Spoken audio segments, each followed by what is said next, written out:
So we're looking at question 49, and it's asking us to use properties of logarithms to expand the logarithmic expressions as much as possible, and where possible, evaluate the logarithmic expressions without using a calculator.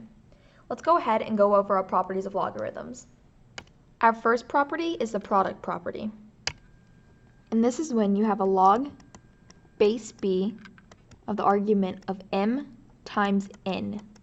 This can be broken down as log base b of m plus log base b of n. With product property, you always want to add both your logs. The next property you have is your quotient property. And this is when you have a log base b of any number m divided by any number n. This is broken down as log base b of m minus log base b of n. With quotient property, you always want to subtract your two logs.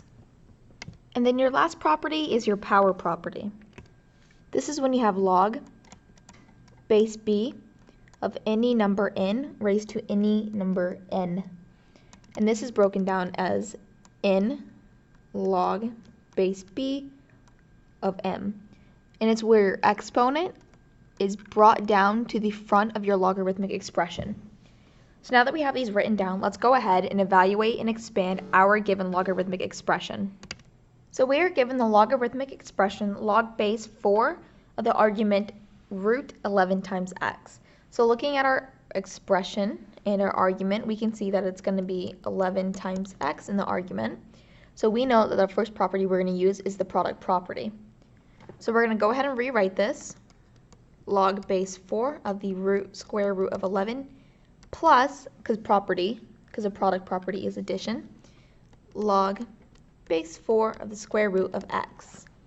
Now this can go ahead and be broken down further, because if you can remember that when you have a square root, this number, if not stated, is always a 2, and your constant that is in your root radical bar is going to be raised to the first power.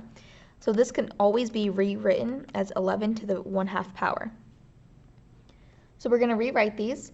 This is going to become log base 4 of 11 to the power of 1/2 plus log base 4 to x raised to the 1/2 power.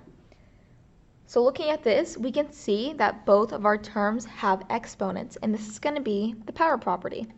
We're going to go ahead, we're going to take these exponents and bring them out in front of our logarithmic expression for both terms. So this will become 1/2 log base 4 of 11 plus 1/2 log base 4 of x. Now looking at this, we can see that nothing else can possibly be evaluated or expanded. So this becomes your final answer.